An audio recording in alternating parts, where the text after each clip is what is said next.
I was going to rip his heart out. I'm the best ever. I'm the most brutal and vicious and most ruthless champion there's ever been. There's no one can stop me. Lynx is a conqueror. No, I'm Alexander. He's no Alexander. I'm the best ever. All right, they can find some fights.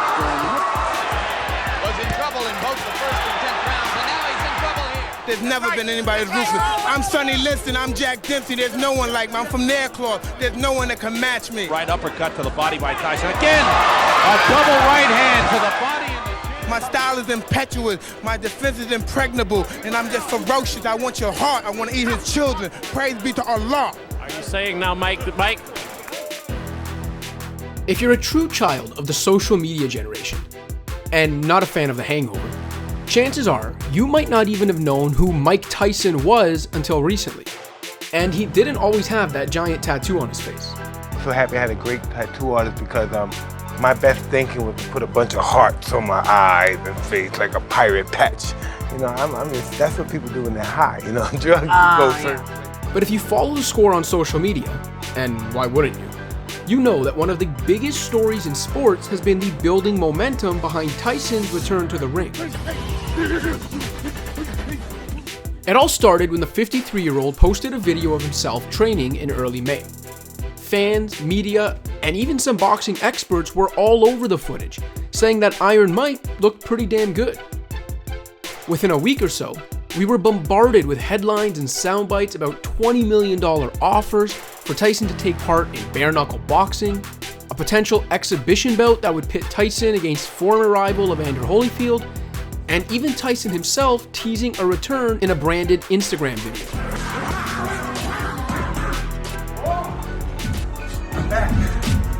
At this point, betting on a Tyson return fight in 2020 is an even money proposition. And look, Tyson is clearly in great shape for a 53-year-old. But there's no way anyone should be encouraging the former heavyweight champion to get back in the ring.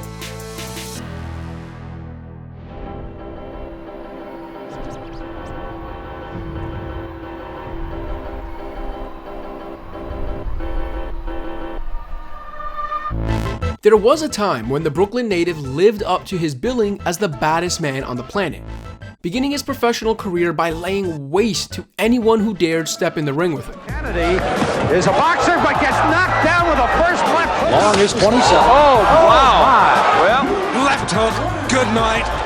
What a great shot.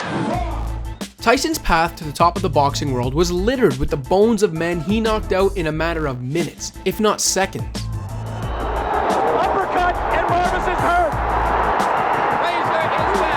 It did not last 20 seconds. Until he reached the summit with a 1986 win over Trevor Berbick that made a 20-year-old Tyson the youngest heavyweight champion in history.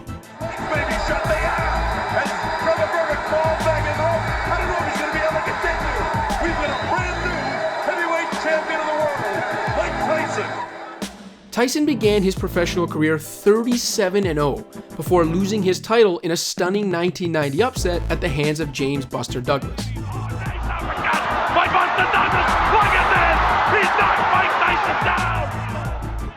And he did reclaim the heavyweight throne for a brief period in 1996, but these time frames are important to consider. If you're 30 years old or younger, you weren't even alive for Tyson's prime, yet now you want to see him fight? Really? After the loss to Douglas, Tyson's turbulent life included a rape conviction that landed him in jail for 3 years, a pedestrian 13-5 record over the next 15 years, and of course, the infamous bite fight.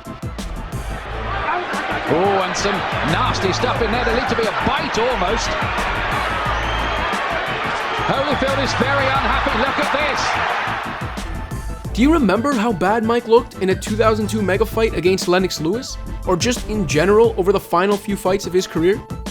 Have you seen what other great fighters have looked like in their late 30s or 40s, let alone what a former great might look like in his mid-50s? I know George Foreman and Bernard Hopkins were champions in their mid to late 40s. I'm an alien. I realized that I'm an alien. Do you have the secret? I'm an alien.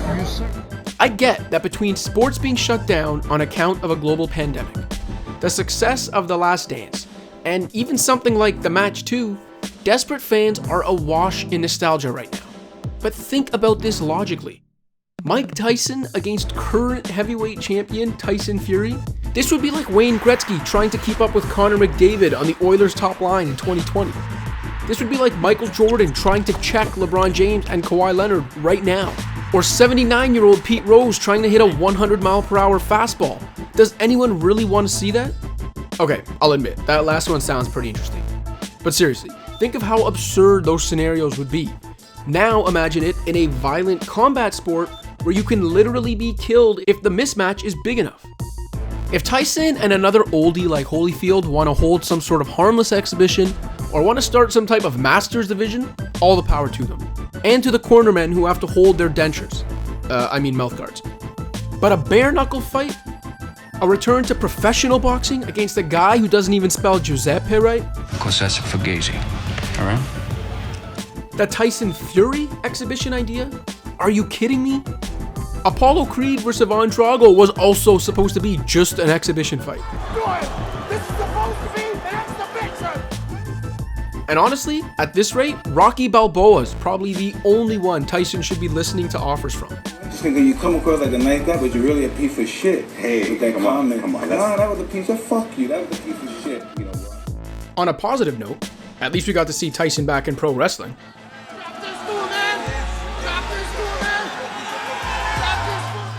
Maybe not. The social media hype has been fun. The pay-per-view numbers would probably be nuts, and I wouldn't get in the ring with a 90-year-old Tyson.